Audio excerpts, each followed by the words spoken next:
Entonces les voy a hablar acerca del uso y abuso de la inteligencia artificial generativa, hacia dónde vamos. Básicamente la idea de la presentación es exponer cómo hemos llegado a los sistemas con los cuales trabajamos actualmente en inteligencia artificial generativa, en qué están basados y después les voy a presentar algunas perspectivas y posibles riesgos del uso de esta tecnología, instando en el fondo a que estas tecnologías tienen que ser usadas de manera responsable. Voy a comenzar por la arquitectura Transformer, que es una arquitectura de redes neuronales artificiales, que es la piedra, en el fondo, base de toda la inteligencia artificial generativa contemporánea con la cual nosotros trabajamos. La arquitectura Transformer tiene un elemento fundamental que es el mecanismo de autoatención, que hace que esta arquitectura sea muy distinta a lo que habíamos visto antes en redes neuronales artificiales.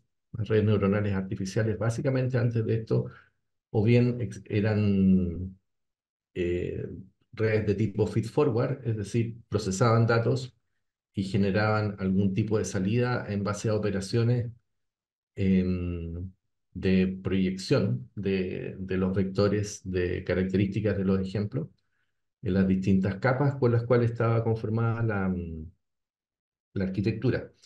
Pero el punto está en que cuando se introduce este mecanismo de autoatención, se dota a la red neuronal artificial de una capacidad que antes no tenía, que era que aquí, si vemos abajo en este dibujo, las X lo que representan son los datos de entrada a la red neuronal, que pueden ser, por ejemplo, palabras, ¿ya? Las palabras que conforman un texto. Y algo que hace el mecanismo de autoatención es que cuando yo voy a generar la salida asociada a cada una de estas palabras, el contexto que tiene una palabra, por ejemplo, el contexto que tengo para generar la salida 5, ya no es solamente el contexto que está en la palabra que ocupa la posición 5 en la entrada, sino que también considera todas las posibles dependencias que aparecen con las palabras anteriores. Eso se llama, en el fondo, que la arquitectura lo que está habilitando es la capacidad de poder prestar atención a palabras que ya leyó o ya procesó y que vienen en el texto y que no necesariamente son la palabra actual que está procesando, sino que son las palabras que vienen antes. Y por lo tanto, adquiere la red neuronal una capacidad para poder em, generar algún tipo de representación en base a una dependencia de plazo más largo, digámoslo así, o sea, una dependencia que usa en la entrada eh, o puede capturar una dependencia entre palabras que no necesariamente son consecutivas. Eso va a ser sumamente importante y además lo que aparece aquí es que eso se formula dentro del problema de aprendizaje automático con el cual se entrena la red. Y entonces, ¿a qué le voy a prestar atención? ¿A qué le va a prestar atención la red? Es algo que aprende, ¿ya? Lo otro importante que hay con este mecanismo de autoatención es que es capaz de autoajustarse, es decir, en función de un esquema de entrenamiento que se llama un esquema de entrenamiento no supervisado. Entonces, en realidad es un aprendizaje no supervisado con autoatención, que es la estrategia que es base en la arquitectura Transformer. Ya les voy a ir mostrando en el fondo en qué ayuda esto a procesar los datos. Podemos ver acá otra característica de la arquitectura Transformer, que es básicamente que cada una de las palabras que va a entrar a esta red neuronal va a tener tres vistas: una vista como clave, una vista como consulta y una vista como valor. Y por lo tanto, lo que se hace es dotar de mayor capacidad o expresividad a la red neuronal en términos de poder representar esas entradas con distintas representaciones. Y el esquema de configuraciones que produce el transformer es básicamente cuando supongan de que estamos generando el tercer símbolo, ¿sí? La tercera palabra salida, a partir de las tres palabras que estamos leyendo en la entrada. Lo que va a ocurrir es que para generar esta tercera palabra que va a estar acá, La tercera palabra que está en la entrada va a interactuar como clave, como consulta y como valor de distintas maneras con las representaciones de los símbolos que venían antes. ¿Ya? Como valor va a entrar directamente a esta suma que está aquí al final. Como clave va a entrar a la segunda capa, que es una capa softmax, y como consulta se va a combinar con las representaciones de los símbolos anteriores. La combinación como consulta se realiza con los vectores, que son claves de las palabras anteriores. ¿Ya? Este mecanismo, que puede ser un poco sofisticado, en el fondo, básicamente lo que está haciendo es dotar a la red neuronal de la capacidad de poder manipular la misma palabra con distintas vistas, en el fondo. Entonces, tengo distintas representaciones para las mismas palabras y esas representaciones están asociadas a la manera en la cual esa palabra interactúa con las otras palabras que aparecen en la entrada. ¿Ya? Esa es la raíz de lo que está acá. Lo que intenta, o la tarea que intenta resolver la máquina es una tarea muy simple. Si yo le doy estas palabras a la entrada, yo lo que quiero es que me diga en la salida cuál es la palabra siguiente. ¿Ya? Y eso es lo que se llama un entrenamiento de autocompletación. ¿Ya? Y es lo que se denomina también un entrenamiento de tipo autorregresivo. Porque en el fondo, si es capaz de predecir la siguiente palabra, lo que va a ocurrir es que esa siguiente palabra la va a poder después colocar en la entrada. ¿Ya? Y hay un mecanismo de auto o de retroalimentación. El mecanismo de autoatención, entonces, en palabras simples, lo que va logrando es que cuando yo voy codificando en la red neuronal una palabra, como puede ser la palabra it, en realidad, como ahora tengo un mecanismo de autoatención que está extendido, no solamente le presta atención a la palabra que está en la misma posición en la entrada, sino que le presta atención a otras palabras. ¿Y cuánta atención le va a prestar? Esto está modelado por un peso que se aprende dentro de la red neuronal. ¿Cuánta atención le va a prestar? Eso va a depender de la tarea que yo le pida a la red que resuelva. Y como ya les comenté, generalmente esa tarea consiste en una tarea de autocompletación de texto. El transformer se basa entonces en estas capas de autoatención y en realidad lo que hace es escalar en la capacidad de cómputo que tiene y la capacidad de representación que tiene de los datos de entrada, que son los que vienen acá, colocando varias de estas capas de autoatención en paralelo, ¿no? Por ejemplo, aquí hay 4 capas de autoatención en paralelo.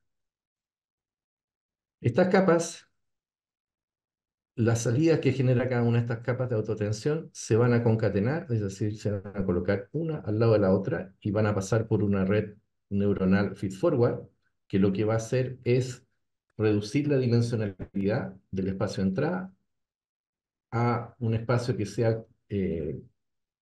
sea congruente con el espacio de la entrada que teníamos acá.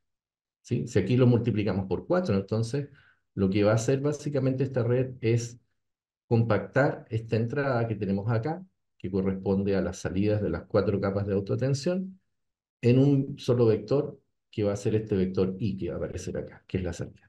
Y de esa manera, con esta segunda red que aparece acá,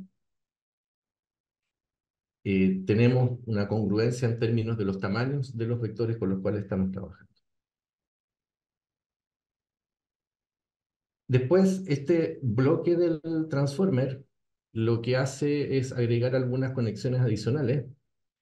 Por ejemplo, esta es muy importante, que es la conexión residual, que lo que hace es tomar lo que yo le mostré en la entrada de la red neuronal y colocarlo a la salida de la capa de autotensión. Y simplemente la suma. Suma lo que generó la capa de autotensión más la entrada. Y después aplica una operación de normalización sobre la capa. Y sobre esta operación de normalización, finalmente aplica una capa feed forward. ¿Ya? Y con eso, finalmente, lo que hace es normalizar, ¿ya? Y genera. Esto se llama el bloque, ¿ya? Es el bloque del transformer, es el bloque básico de procesamiento. Además, el transformer deja registro de en qué posición está el símbolo, lo cual lo hace a través de un vector que se llama el positional encoding, que le suma a cada uno de los símbolos que van a la entrada.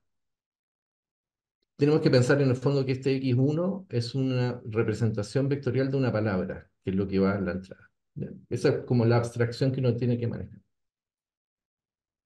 Cada uno de estos bloques en el transformer después se apilan. Es decir, uno deja este primer bloque de encoder, que lo que va haciendo es tomar las palabras, por ejemplo, y va generando estas representaciones que son las representaciones que la máquina hace las palabras de entrada. Y esas representaciones que van aquí a la salida de este primer bloque, a su vez se conectan en un segundo bloque de encoding. ¿Ya? La arquitectura Transformer, las que conocemos actualmente, pueden tener muchos de estos bloques, ¿ya? Hasta 48, ¿ya? Son muchos bloques los que se utilizan.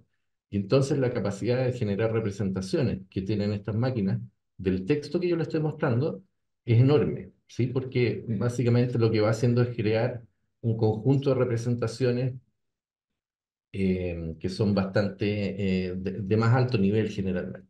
¿Ya? Va a aparecer algo que se llama el decoder, que esta parte es clave en el Transformer, y que explica cómo podemos generar contenido. ¿Ya? El decoder lo que hace es básicamente usar el mismo bloque del Transformer, solamente que está conectado de una manera especial. ¿Ya? Y esa manera especial lo que hace es leer lo que ya codifiqué y eso colocarlo en una capa que se llama atención encoder-decoder. Es decir, en lugar de prestarle atención solamente a la secuencia de entrada, también le voy a prestar atención a los símbolos que vienen del encoder. ¿Ya? Y de esa manera a eso se llama atención cruzada. Es decir, tengo una atención que es la que viene del decoder y tengo una atención que es la que viene del encoder. Se combinan ambas y eso produce una atención cruzada. En el decoder pasa algo más adicional, que es lo que viene acá, y yo lo voy a explicar con este gráfico, que cuando yo proceso texto en esta arquitectura, en el encoder, que es esta primera pila de bloques del transformer, voy a colocar una oración. Aquí está el símbolo de inicio de la oración, y aquí vienen las palabras, aquí termina la oración. Esta oración va a pasar por el encoder y va a generar aquí una representación que vamos a llamar C, ¿ya? Esa representación C. Y en el decoder, entonces vamos a colocar otra oración. Por ejemplo, la oración que aparece acá, símbolo de inicio de la oración, the black box jumper. Y lo que vamos a generar aquí a la salida va a ser, si se fijan, el mismo texto, pero desplazado en una posición. Entonces, el siguiente símbolo que aparece en el decoder a la entrada corresponde al primer símbolo que tenía en el decoder a la salida. Es decir, lo que aprende en el decoder es que con el símbolo de inicio genera el siguiente símbolo, que sería este. Ese símbolo se conecta acá, genera el segundo símbolo. Este símbolo que está acá, que es la palabra black, se conecta y alimenta el tercer símbolo en la entrada que está en la tercera posición y genera el cuarto. Este mecanismo de generación se llama el mecanismo autorregresivo. ¿Sí? En el fondo, la generación del texto que yo voy a ir poniendo a la salida está condicionado al símbolo anterior que está en el decoder, pero además está condicionado al vector de contexto que viene del encoder. Y entonces, básicamente lo que hace la arquitectura Transformer es aprender a generar texto de forma autorregresiva, condicionado a una oración que yo le estoy mostrando en la entrada. Ese es el truco. ¿No? Aquí un poco más de ecuaciones, pero básicamente es lo mismo, la misma estrategia que les acabo de mostrar, solamente que aparece la capa de atención. Y entonces, en lugar de prestarle atención a todas las palabras del encoder, le puedo prestar atención, dependiendo de la posición en la cual yo estoy haciendo la generación, a algunas u otras. Así que en lugar de tener un vector fijo C, lo que tengo es un vector de contexto que depende de la posición en la cual estoy generando la palabra. Esa es la única diferencia. En el fondo, lo que se hace es que el mecanismo de autoatención permite que el decoder produzca una secuencia prestando la atención a la parte que le es útil de la entrada. ¿Cómo sabe qué es lo que le es útil? Lo sabe porque esa máquina hay que entrenarla. Y entonces uno define una tarea y esa tarea ajusta los parámetros del modelo de manera tal de que aprenda qué es lo que tiene que hacer cuando se le presenta cierto texto a la entrada. Ahora que en el fondo resume todo lo que hablé, que es la figura de el transformer en modalidad secuencia-secuencia, donde tiene uno una secuencia en la entrada, tiene una secuencia en la salida, y la generación en la salida del decoder está desplazada en un lugar hacia la derecha, para que haga generación de tipo autorregresiva. Aparecen tres tipos de atención: atención global, que es la que expliqué al inicio, sobre la secuencia de entrada; atención cruzada, que es tomando el vector de contexto del encoder y colocando los transformer de los bloques del transformer que están en el decoder; y además una atención causal, que es la que aparece necesariamente por el hecho de que estoy utilizando generación autorregresiva. Es decir, en el decoder, el mecanismo de atención obedece al sentido de lectura, ¿sí? De manera tal de que cuando estoy generando la tercera palabra en el texto, esa generación esté condicionada a las dos palabras anteriores. Eso se llama atención causal. Estas tres estrategias de atención coexisten en el transformer, que básicamente lo que hace entonces es, a través de esta arquitectura, aprender a generar texto en base a texto de entrada. Esa es como la base, ¿ya? Después va a aparecer algo que es súper importante, que se llama el alignment, es la alineación del modelo, podríamos traducirlo así. Que como ya tenemos una máquina que tiene en la entrada una oración y puede generar una oración en la salida, y entonces esa máquina se puede utilizar, por ejemplo, para traducir. Entonces mi arquitectura transformer aquí en la entrada podría ser entrenada para colocar oraciones en inglés y generar la oración en castellano, por ejemplo, y ahí tendríamos un traductor inglés-castellano. También se puede utilizar para otras tareas que involucran texto. Y en este primer trabajo, que es del año 2020, se utilizó la arquitectura Transformer con un modelo de recompensa, que se llama el Reward Model, en una tarea distinta, que no era solamente traducción, sino que era la construcción de resúmenes. ¿Cómo se hizo? Colocando a feedback humano dentro de la metodología de entrenamiento, ¿no? Entonces, ¿cómo lo hacemos? Uno tiene, supongan que tenemos un post de Reddit, que es un texto, y vamos a usar varias estrategias para obtener muestras, ¿sí? Que serían posibles resúmenes de estos posts, que estas pueden ser calculadas de manera automática o por humano, da lo mismo, ¿ya?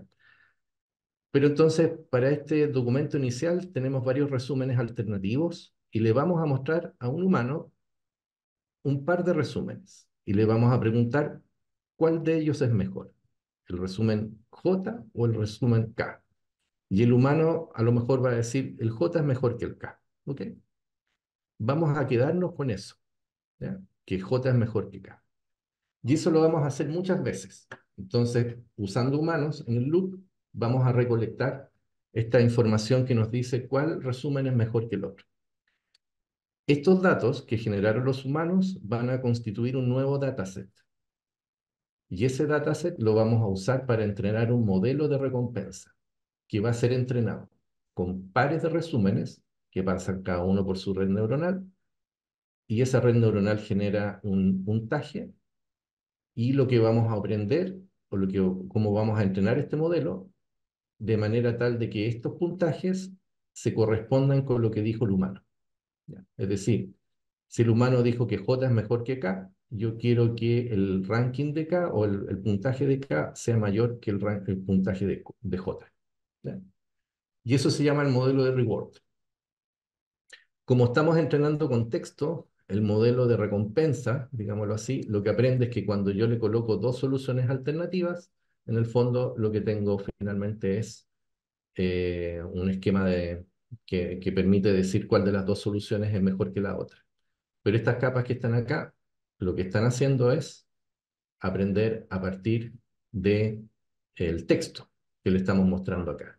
Así que después yo me voy a quedar solamente con esta cajita que está acá, no necesito el par, sino que necesito una de estas cajitas y la voy a colocar en una tercera posición, o una tercera etapa, con un solo post que no está etiquetado. Y entonces lo que va a hacer esta cajita, este sistema, es darme el ranking o darme el puntaje, digamos así.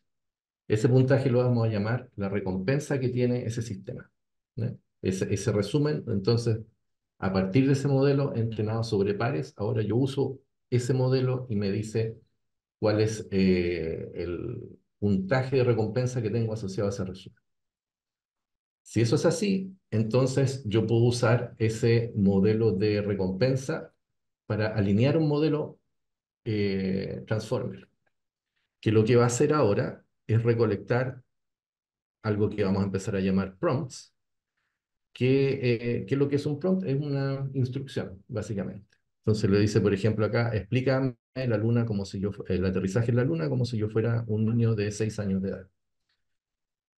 Y aquí hay un humano que dice, bueno, esto es la salida que yo espero, eso se lo voy a pasar entonces a un modelo eh, que va a aprender a resolver esta tarea específica, que es responder a este tipo de instrucciones, que lo vamos a llamar el em, Supervised Fine Tuning Model, ¿ya? Pero ese modelo supervisado ajustado está construido sobre un modelo que es capaz de procesar el texto.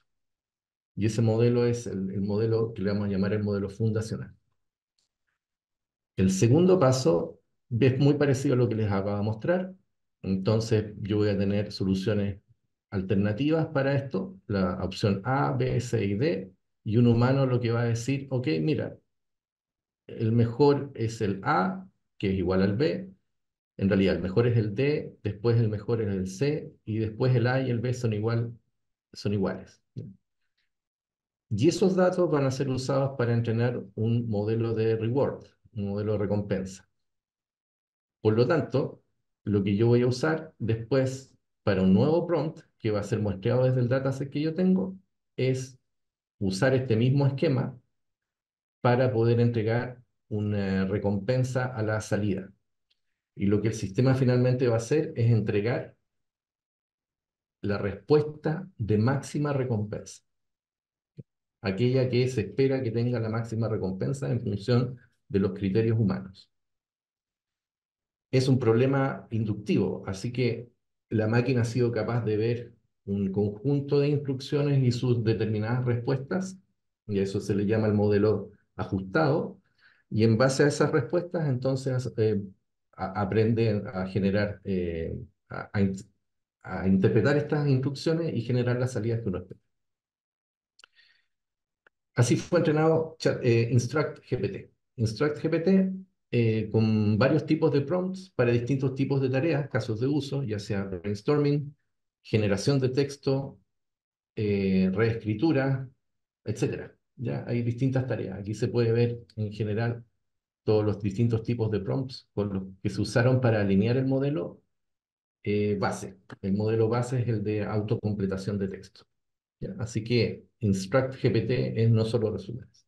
InstructGPT es el primer, digamos, digámoslo así, es el último modelo realmente abierto que publicó OpenAI, porque después de eso cerraron los modelos y empezamos a interactuar con esos modelos a través de una API. Bien. En resumen, básicamente lo que tenemos es que hay un dataset de prompts, que son instrucciones con respuestas asociadas.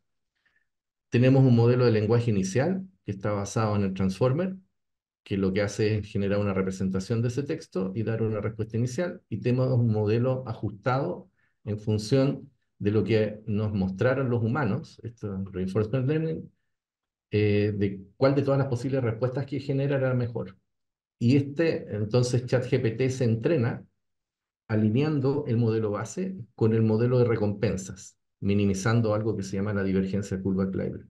Ya es el funcional que se utiliza para alinear los dos modelos.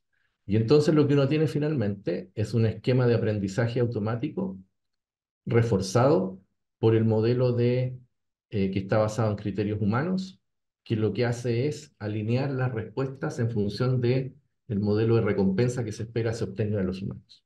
¿Bien? Así se entrena. Y finalmente tenemos ChatGPT.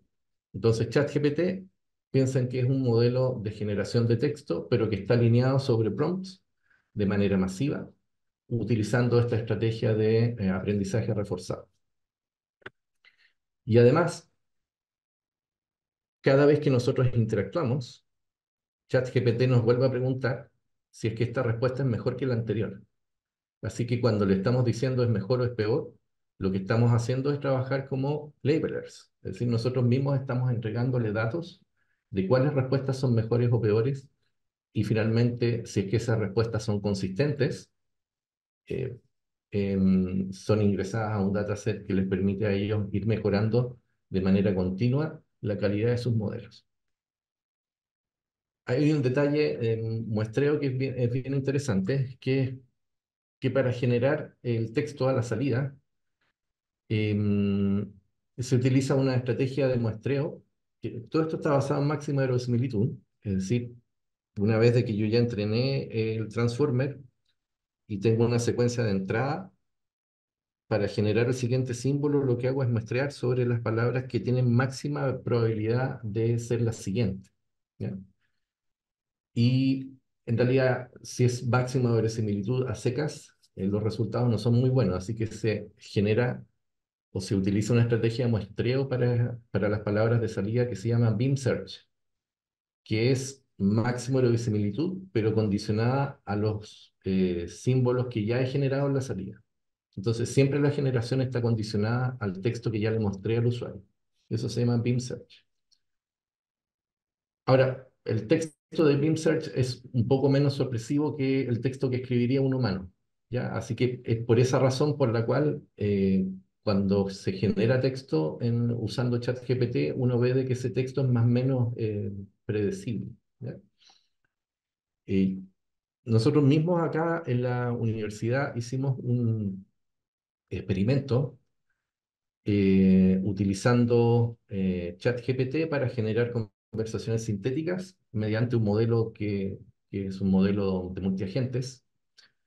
Y generamos conversaciones sintéticas. Por ejemplo, aquí hay algo que es lo que estamos generando y para una determinada noticia, entonces tenemos un sistema multiagente en los cuales los agentes van generando comentarios o interactúan entre ellos en función de la noticia original. Y comparamos estas conversaciones sintéticas con conversaciones que realmente se dan en las redes sociales. Y la comparación nos muestra que efectivamente las conversaciones sintéticas son bastante parecidas en términos de comprensión lectora. ¿Ya? Se pueden leer de maneras bastante parecidas. Las conversaciones sintéticas, que son las que están aquí con NS, tienden a ser menos sorpresivas que las conversaciones humanas, lo cual refuerza el resultado que se había encontrado en este trabajo del 2019, pero ahora ya aprobado en ChatGPT, es decir, eso no ha cambiado mucho. Y también encontramos que las conversaciones humanas, que son las que están acá con este color, son mucho menos predecibles, es decir, la perplejidad asociada a las conversaciones humanas realmente es mucho mayor que la perplejidad asociada a las conversaciones sintéticas.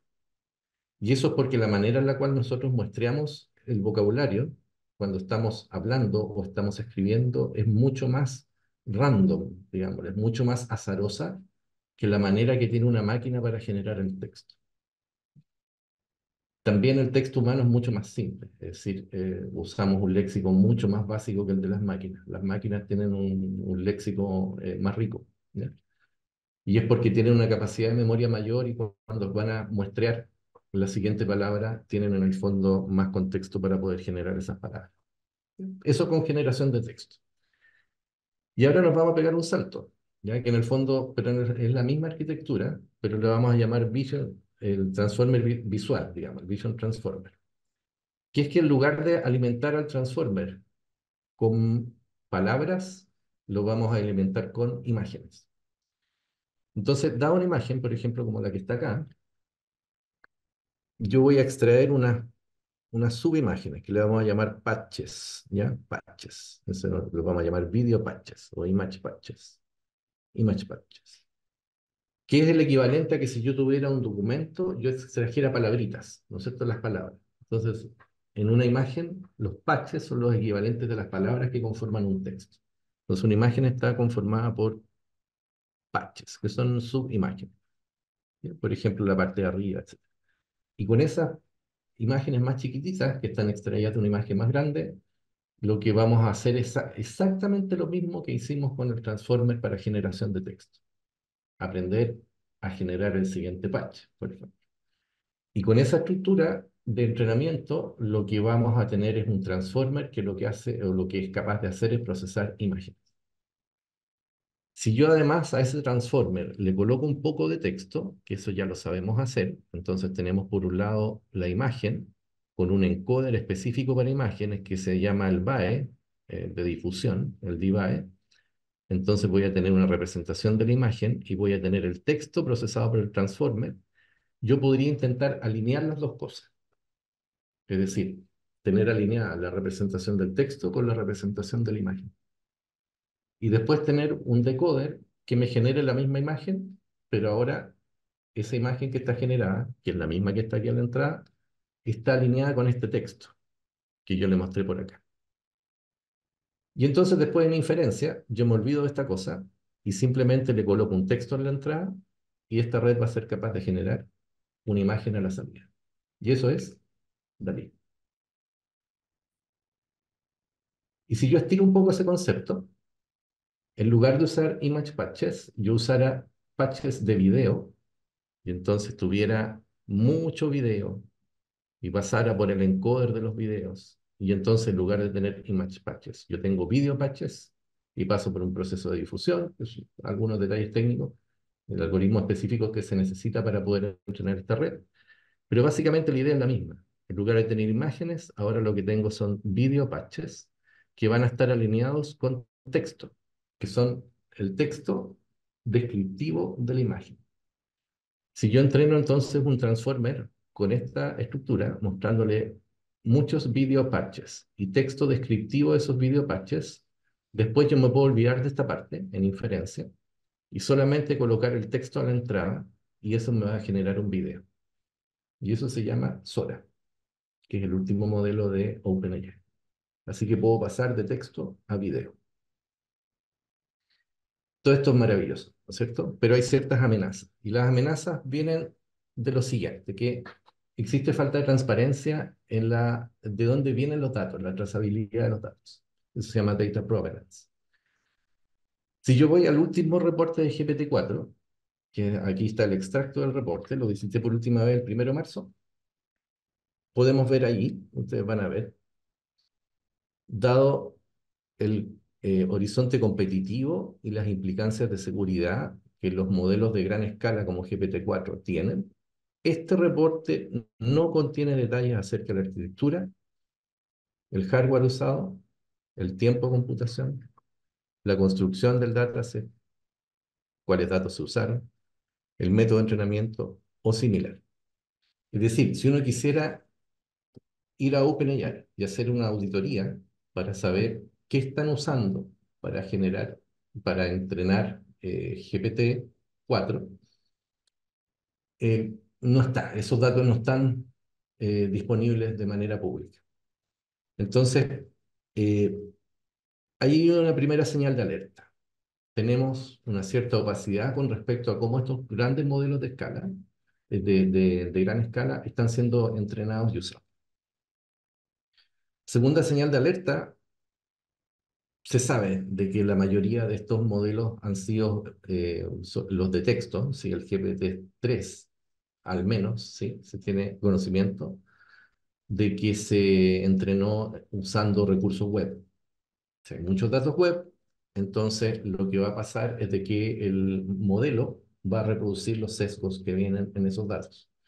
Y aquí hay dos tipos de problemas que aparecen. Por ejemplo, la imitación de creencias que son falsas, que eso sería como la reproducción de los mitos, ¿sí? Populares, ¿sí? Por ejemplo, creer de que Tomás Alva Edison fue el que inventó la ampolleta, y en realidad eso es un mito, porque no fue el único inventor, sino que en realidad eh, no es eso lo que dice la historia, pero la mayoría de la gente sí cree eso, que fue Tomás Edison. Entonces, este modelo, como se entrena sobre datos web, lo que va a tender a hacer es a reproducir esa creencia. Eso reproduce una creencia que es popular. Y también aparecen los sesgos sociales. Por ejemplo, van a haber ciertas asociaciones que van a aparecer en los modelos, como asociaciones de nombres con nacionalidades. Por ejemplo, aquí está el prompt. Yo hablo del Dr. Kim y el modelo asocia de que el Dr. Kim viene de Corea del Sur. Porque la mayoría de los Dr. Kim que el modelo vio eran de Corea del Sur. Sin embargo, eso es un error, ¿ya? Porque el nombre Kim, si bien es prevalente en Corea del Sur, no es exclusivo de Corea del Sur. Así que eso se llama un sesgo social.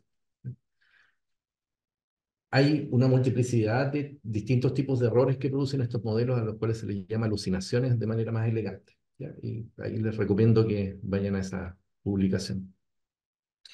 Probablemente lo más preocupante que tienen estos modelos es que la salida de un sistema generativo no necesariamente reproduce hechos que son trazables a los datos de entrenamiento.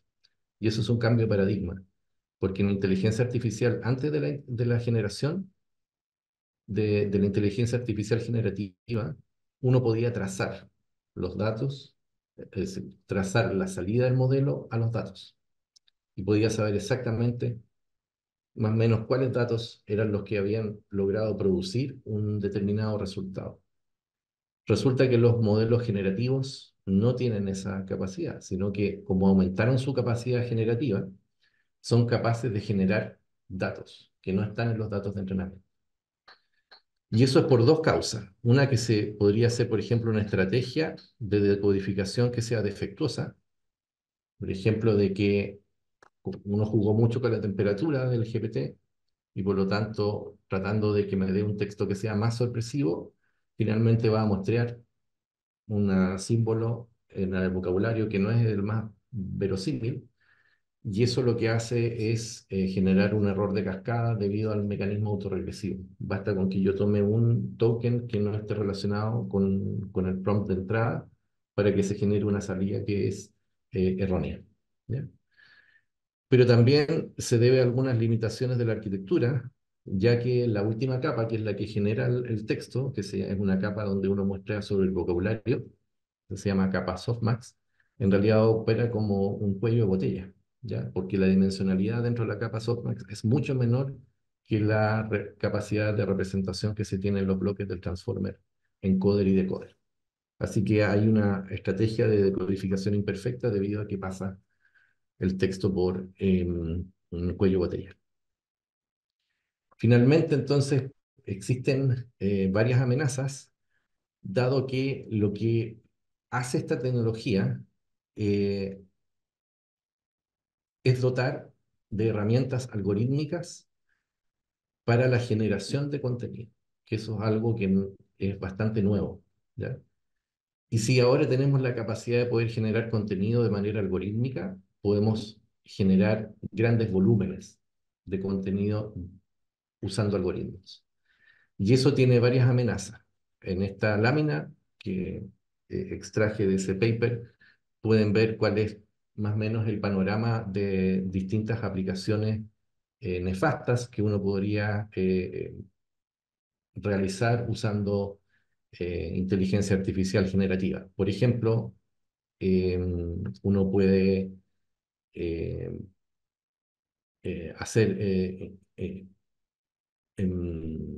se llama digital impersonation, es decir, uno podría imitar, por ejemplo, las características de una persona para eh, sustituirla, ¿sí? Y entonces hacer algún tipo de estafa, ¿ya? Hacerse pasar por una persona.